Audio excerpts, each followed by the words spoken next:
Del कार्नेगीने एक प्रयोग केला होता. डेल कार्नेगी नावाचा खूप मोठा परदेशी लेखक आहे. त्याने एक प्रयोग केला होता. 70च्या पुढची माणसं घेतली, एज ज्यांचं 70च्या पुढे, आणि त्यांच्यावर एक महिनाभर प्रयोग केला. काय प्रयोग केला त्यांच्यावर? त्यांना सांगितलं, त्यांचे फोटो काढून घेतले अगोदर आणि त्यांना सांगितलं महिनाभर तुम्ही 50 वर्षाचे असताना जसे कपडे घालत होते ना तसे कपडे घाला, त्यावेळी जसे बोलत होते ना तसे बोला, त्यावेळी जसे वागत होते ना तसे वागा, जे सिनेमाला वगैरे तुम्ही जायचे ना तसं करा. सगळं तसं करायला लावलं आणि 1 महिन्यानंतर त्यांचे पुन्हा फोटो काढले आणि एक मोठी एक्सपर्ट लोकांची टीम बोलावली आणि त्यांच्या समोर ते फोटो ठेवले गेले.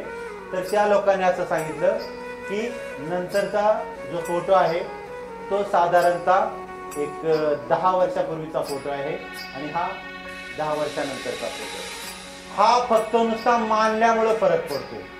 मग का तुम्ही स्वतःला म्हातारे समजता? का तुम्ही स्वतःला गरीब समजता?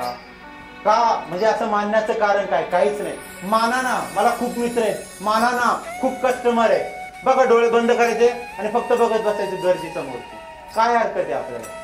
आणि लोक चर्चा करतात, अरे यांचा केक नाही, एक नंबर आहे, बेकरी प्रॉडक्ट एक नंबर, जे काय तुम्ही अरे सगळे लोकांकडून ऐकायला मिळते. अशा प्रकारची म्हणजे थिंकिंग तुम्ही करत बसा.